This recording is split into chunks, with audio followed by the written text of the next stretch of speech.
사람이 만든 책보다 책이 만든 사람이 더 많습니다. 내비책방. 안녕하세요. 내비책방입니다.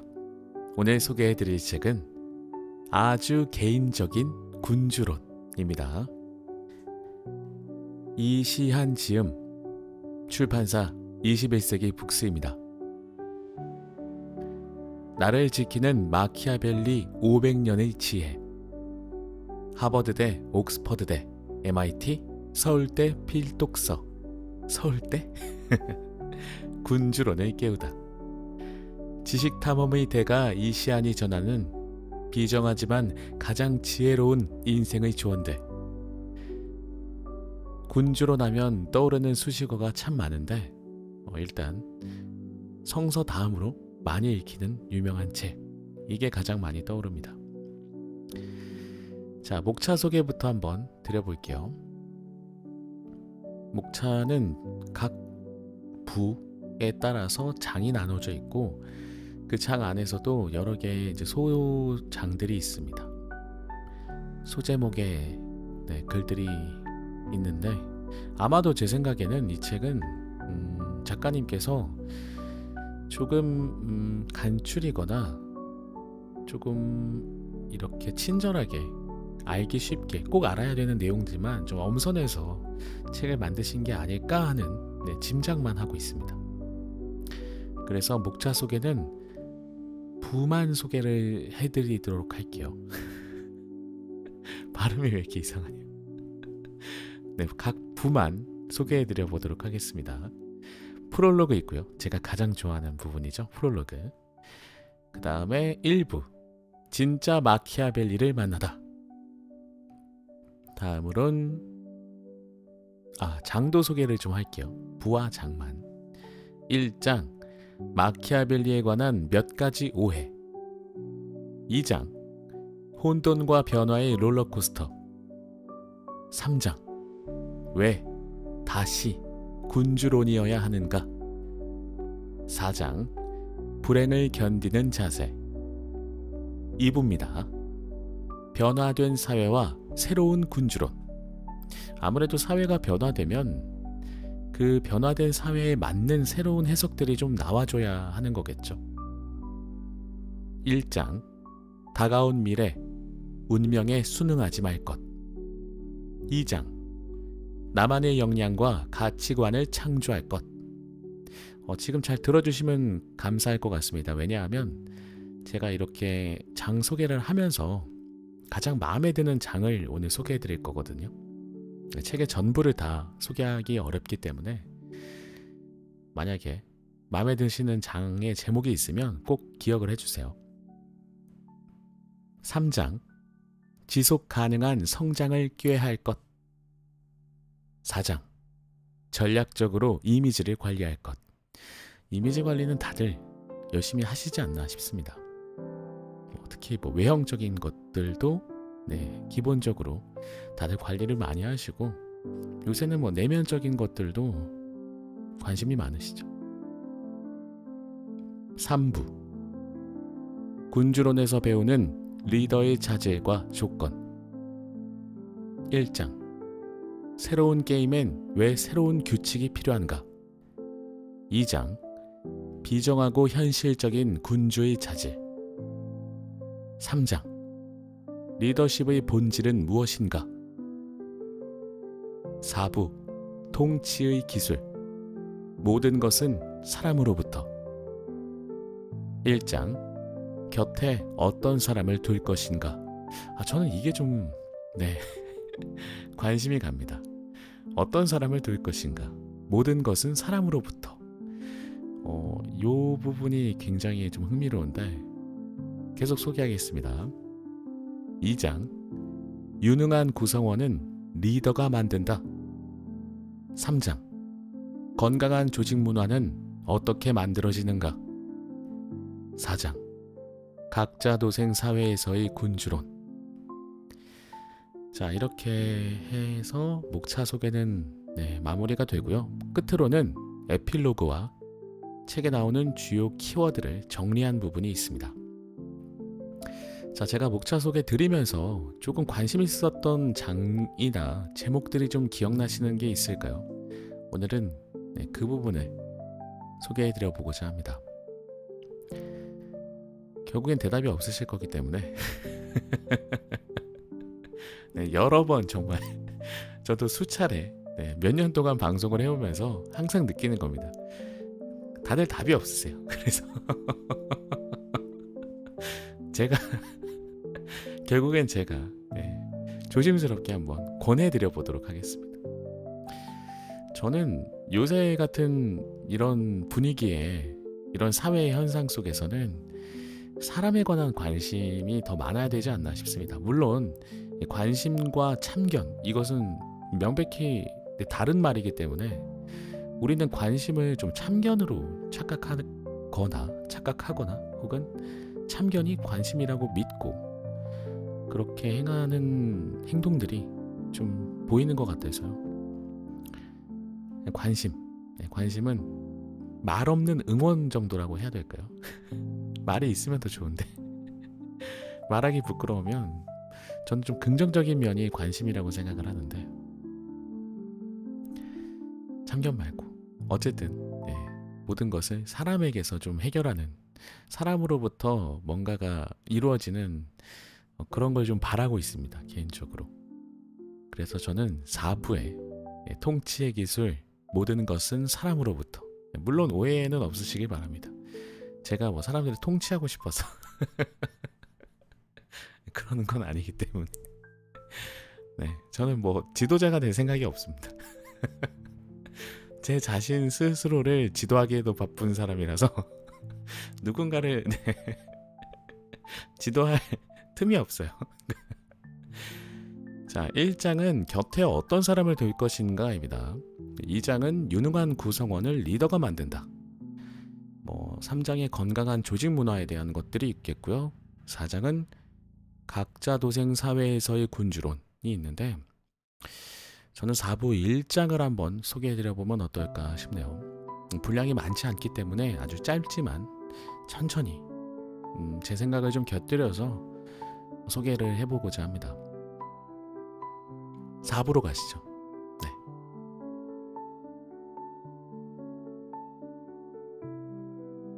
군주가 나라를 얻고 유지하면 그의 수단은 언제나 명예롭다는 평가를 받고 그는 모두에게 칭찬을 듣습니다.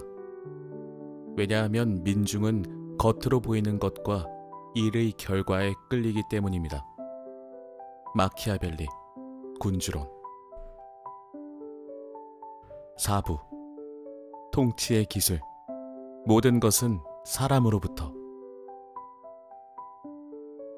1장, 곁에 어떤 사람을 둘 것인가. 의심스러운 자가 더 유용하다. 제목부터 흥미롭습니다. 의심스러운 자.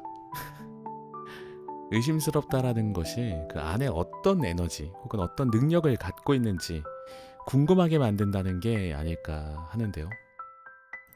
의심스러운 자, 어떤 의미인지 읽어보겠습니다. 15세기에 쓰인 글인데도 군주론처럼 현대적인 해석이 가능한 고전도 흔치 않다. 고전의 진정한 가치가 빛을 발하는 이유도 바로 이 때문일 것이다. 논어나 맹자 역시 여전히 우리에게 가르침과 깨달음을 주기 때문에 고전으로서의 굳건하게 자리하고 있는 것이지. 그렇지 않다면 이미 사라져버린 수많은 책들 중 하나에 불과했을 것이다. 군주론에는 우리가 생각하는 것 이상의 통찰이 담겨 있는데 대부분의 내용은 리더십에 관한 것과 통치의 기술에 관한 것이다. 4부에서 다룰 이야기가 바로 이 통치의 기술이다. 통치는 결국 사람의 문제다. 사람을 어떻게 다루고 사람의 마음을 어떻게 얻어야 하는지, 어떻게 인재를 채용하고 활용해야 하는지 등이 모두 통치의 기술이다. 군주론에서 다루는 첫 번째 통치의 기술은 신민을 무장시켜야 하는가와 관련된다.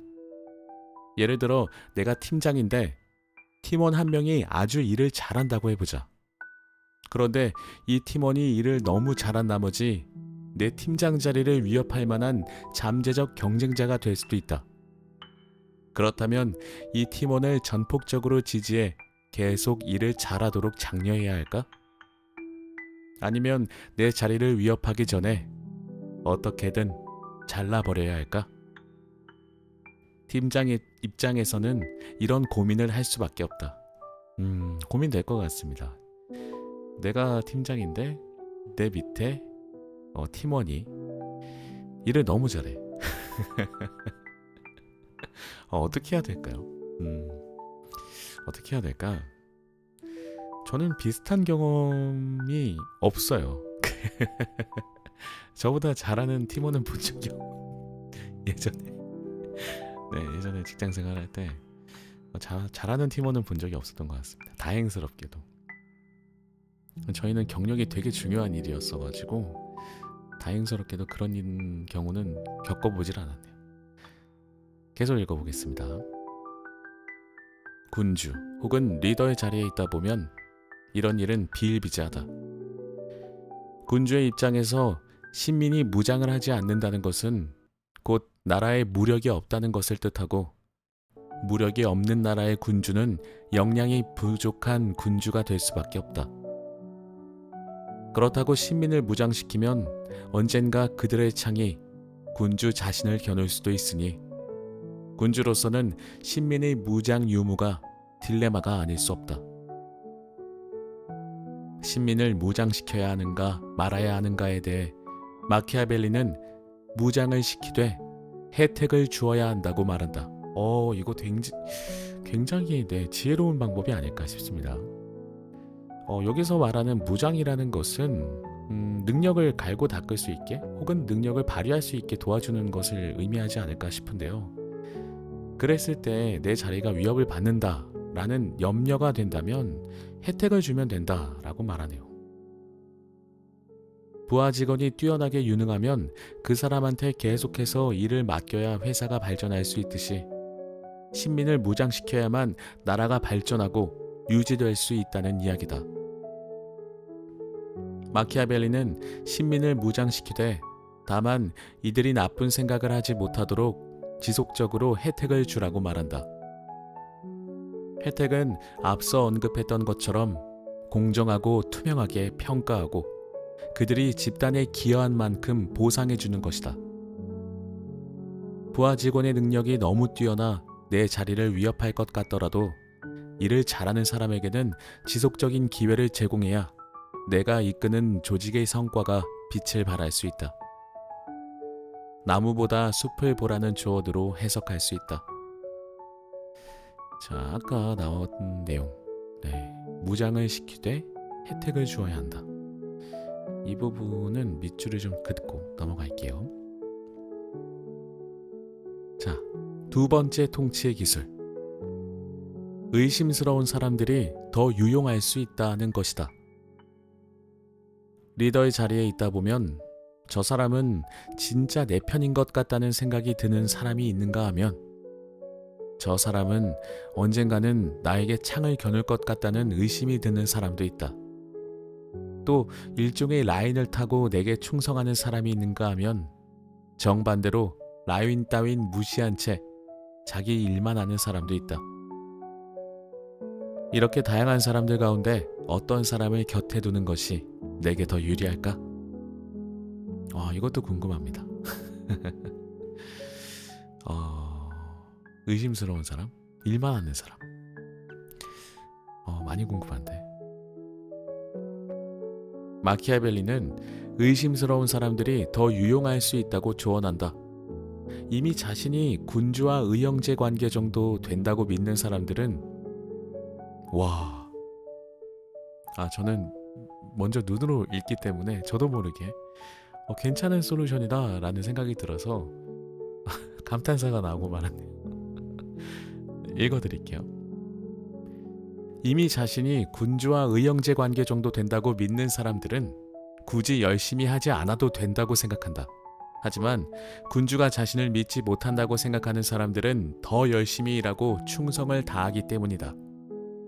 이들은 군주의 의심을 걷어내고 믿음을 주기 위해 자신이 얼마나 뛰어난 인물인지 그리고 얼마나 일을 잘하는지 증명해 보이고자 실제로 성과를 만들어내며 충성을 다한다.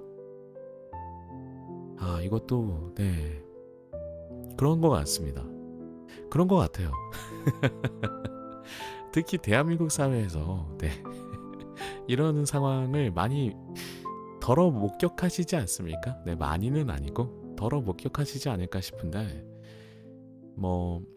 고위 자리에 있는 분들과의 어떤 친분, 학연, 지연, 혈연 와 연결이 돼 있는 분들은 그닥 일에 대해서 열심히 하지 않는 모습들이 종종 보이고는 하는 것 같아요. 다 그렇진 않죠. 소수의 몇몇 분들이 그런 행동들을 하시는 걸 본 적이 있어서 그런 것 같습니다. 그런 것 같아요. 이것도 밑줄을 좀 긋고 다음번으로 넘어갈게요.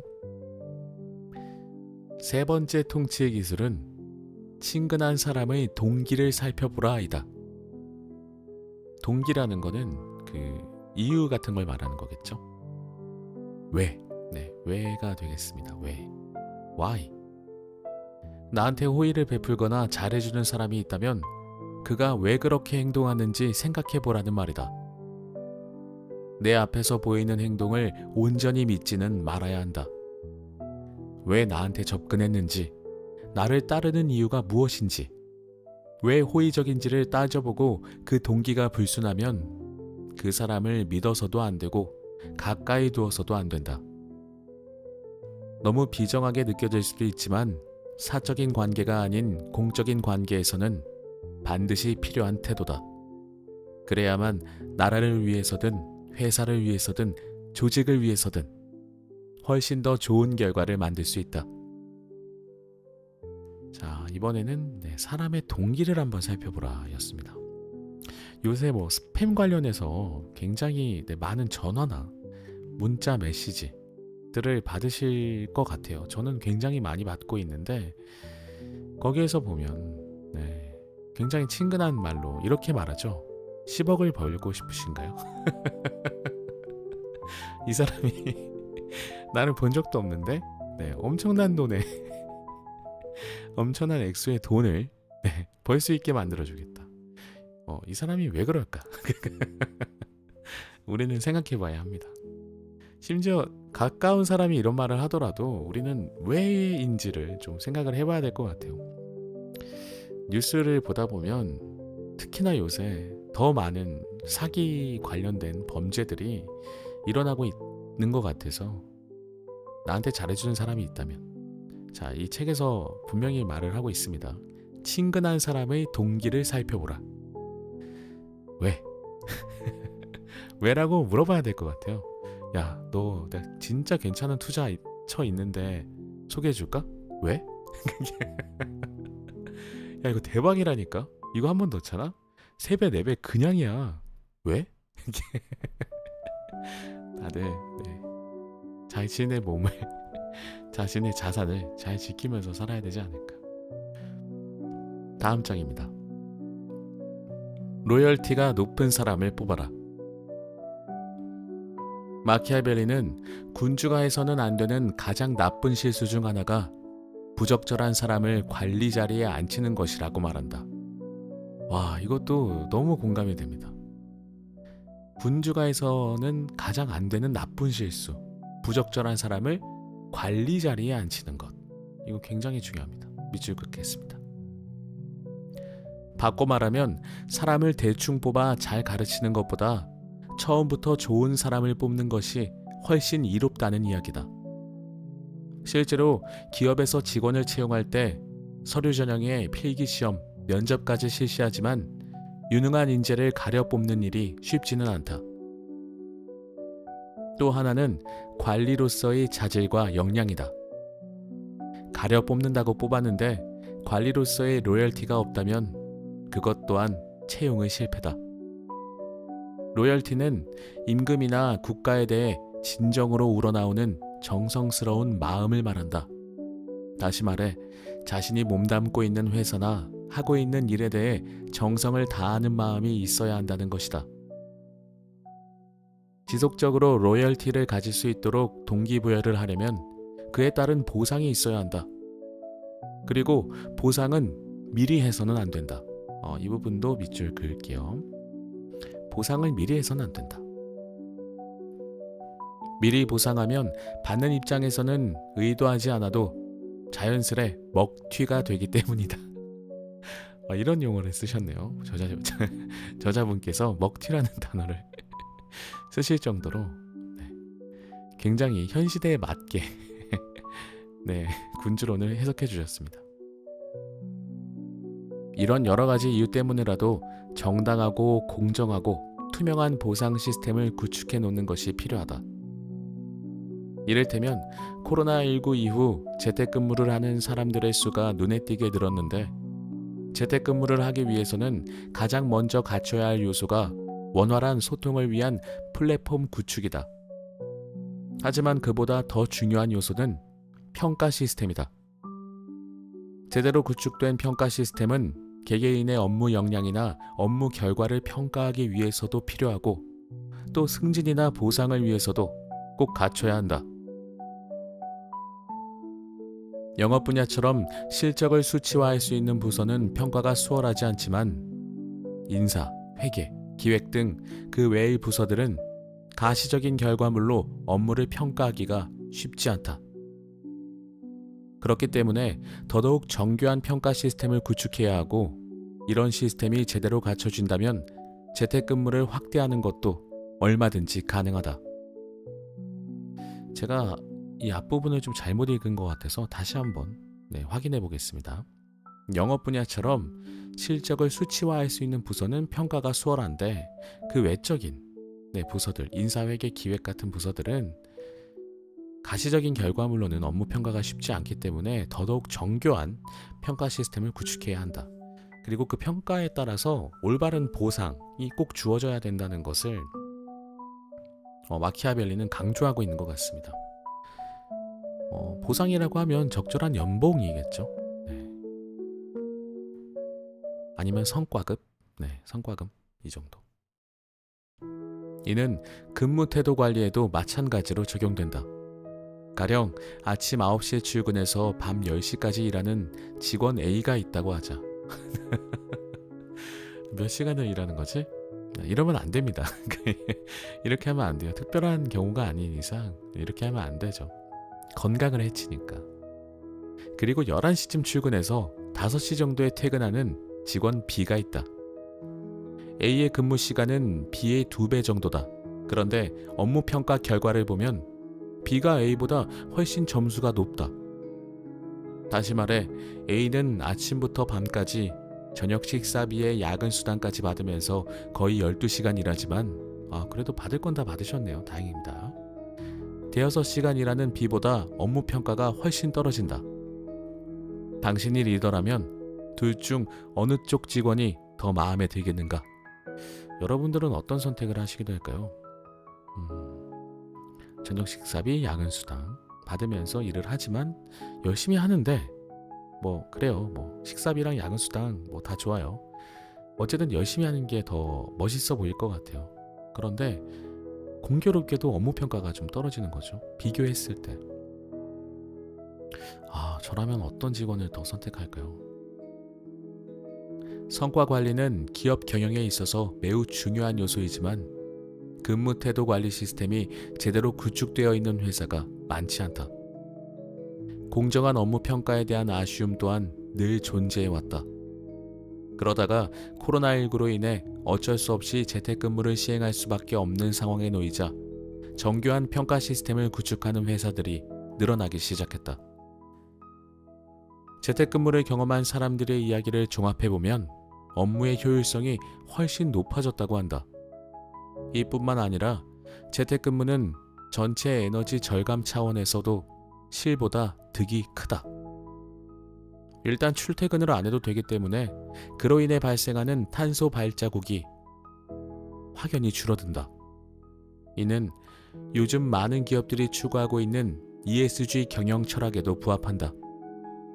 이런 시스템은 앞으로 더욱 발전하고 변화할 것이다. 현실적인 비전과 명확한 방향성을 제시하라.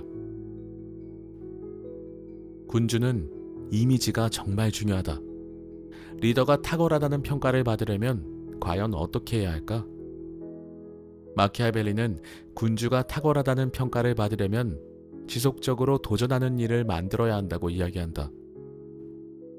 군주가 하는 일은 목표를 제시하는 것이지만 그럴듯한 비전만 제시해서는 안 된다.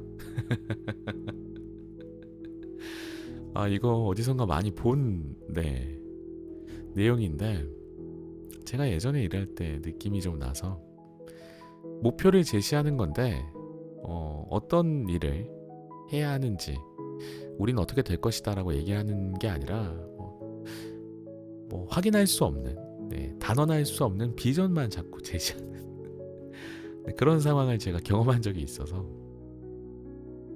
이거 굉장히 중요한 부분 같습니다. 비전만 제시해서는 안 된다. 비전과 함께 방향성을 제시하고 당근과 채찍을 적절히 사용해 끊임없이 구성원들을 독려해야 한다. 그리고 제 생각입니다만 앞에서 강조해 주셨으니까 뭔가를 만들어냈으면 적절한 보상도 함께 해줘야 된다는 거 굉장히 중요한 것 같습니다. 탁월한 리더는 항상 다음 단계로 나아가기 위한 도전을 멈추지 않는다. 한 가지 프로젝트를 성공리에 마쳤다고 해서 모든 것이 끝났다고 생각하면 안 된다. 태평성대라고 생각하며 긴장을 푸는 것이 아니라 그 다음 단계, 그 다음 목표를 제시하는 것이 바로 리더가 해야 하는 일이다.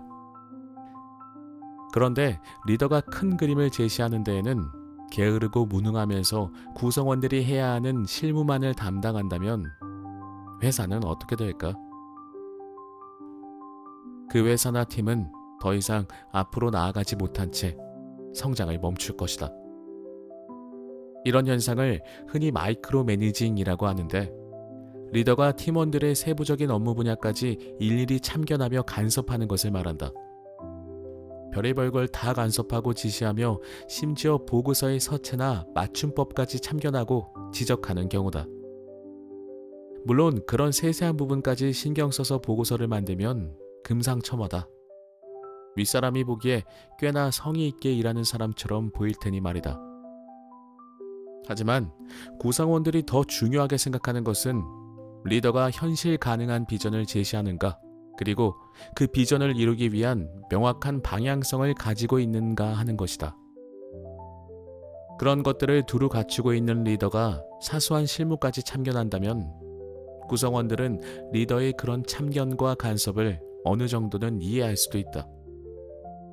그런데 정작 리더로서 해야 할 역할은 등한시한 채 사소하고 세부적인 것들에 집착하는 모습을 보인다면 팀원들은 더 이상 이곳에서 배울 것이 없다고 생각하고 회사를 떠나버린다. 구성원들 입장에서 가장 최악의 리더는 바로 이런 마이크로 매니저다. 군주가 탁월하다는 평가를 들으려면 실무적이고 세부적이며 사소한 것들에 에너지를 쏟을 것이 아니라 지속적으로 비전과 방향성을 제시하는 리더로서의 역할에 충실해야 한다. 거의 모든 구성원들은 저런 리더라면 내가 믿고 따를 수 있을 것 같아 라는 생각을 가질 수 있어야 그 리더를 높게 평가한다. 편을 들려면 한쪽만 공략하라. 사회생활 하다 보면 어쩔 수 없이 편 들어야 되는 상황이 있잖아요. 들기 싫은데 어쩔 수 없을 때 군주론을 통해서 해결책을 한번 찾아보죠. 리더로서 두 편 가운데 한쪽 편을 들어야 한다면 어느 쪽에 서야 할까? 조직의 팀 내에서도 이런 상황은 종종 발생한다. 팀원들이 둘로 분열되어 다툴 때가 있다. 이때 당신이 팀장이라면 어떻게 하겠는가? 보통은 균형을 맞추려고 노력한다. 물론 그럴 수 있다면 당연히 그러는 것이 좋다. 하지만 팀장의 개입으로 맞춰질 수 있는 균형이라면 애초 분열까지 가는 극단적인 상황은 발생하지도 않았을 것이다. 갈등이 심각한 상황까지 갔을 때 팀장이 개입한다고 해서 쉽게 균형을 되찾기 어렵다. 마키아벨리는 두 편 가운데 한쪽 편을 들어야 한다면 확실하게 한쪽 편만 들어라 라고 이야기한다. 양쪽을 상대로 어설프게 편을 드는 것처럼 행동했다가 오히려 양쪽 모두로부터 원성을 듣게 된다. 라틴어 속담 중에 두 의자 사이에 앉으려다 땅바닥에 떨어진다 라는 말이 있다. 이거 재밌네요. 네, 약간 양다리라고 해야 되나? 우리나라에선 양다리라는 표현을 종종 쓰곤 하죠. 두 의자 사이에 앉으려다 땅바닥에 떨어진다. 이 말이 너무 재밌네요. 기억해야겠습니다.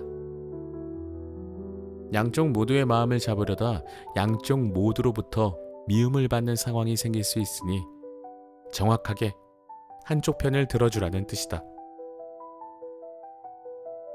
마키아벨리가 분명하게 한쪽의 편을 들어주어야 한다고 주장하는 이유는 그래야만 확실한 자기 편을 만들 수 있기 때문이다. 또한 도움을 줄 때는 상대방으로 하여금 도움인지 아닌지 애매하게 느끼게 해서는 안 되며 오히려 전적으로 지지받고 있다는 생각을 가질 수 있도록 확실하게 도와주어야 한다고 말한다. 그래야만 은혜를 입었다고 생각하고 반드시 그 은혜를 갚으려고 노력하게 된다. 저 같은 경우에는 좀 비슷한 경험이 있긴 했는데 회사에서 제가 관리하던 팀이 두 팀이 있었는데 한쪽 팀은 좀 일을 잘하지 않는데 보상을 많이 요구를 했었고 한쪽 팀은 적절한 보상과 함께 일도 잘했어요. 그 둘의 이제 갈등이 생겼는데 저는 사실 그때 제가 의도한 것은 아닙니다만 저도 어쩔 수 없이 일을 잘하는 쪽에 편을 그냥 대놓고 들어줬습니다. 결국에는 이제 반대쪽 팀들은 전부 회사를 나가게 됐는데 그렇다고 해서 우리 회사가 타격을 입거나 그러진 않았거든요. 그리고 지금은 그 사업을 또 그쪽 분야에서 일을 안 하고 있지만 아직까지도 끈끈하게 연락을 하고 그렇습니다. 잘했는지는 모르겠어요. 사실 저는 좀 후회를 했는데 그때 그쪽도 좀 잘해줄 걸 그랬나. 근데 군주론의 내용을 읽으면서 생각해보자면 그래도 후회 없는 선택일 수도 있었겠다 라는 생각은 좀 드네요. 위안은 좀 됩니다. 자, 일단 여기까지 오늘 소개를 좀 해드려보면 좋을 것 같습니다. 이게 제가 이 책에서 소개를 해드릴 수 있는 내용이 좀 한계가 좀 있다 보니까 오늘은 좀 짧게 하게 됐는데 내일도 한번 찾아뵙도록 할게요. 내일도 방송 켜서 이 비슷한 시간쯤에 찾아뵙도록 하겠습니다. 지금까지 들어주신 분들 다들 너무 감사드리고요. 날씨가 왔다 갔다 합니다. 추웠다가 따뜻했다가 다들 감기 조심하시고 건강하시고 다음 시간에도 재미있고 유익한 책으로 찾아뵙도록 하겠습니다. 들어주신 모든 분들 감사드립니다.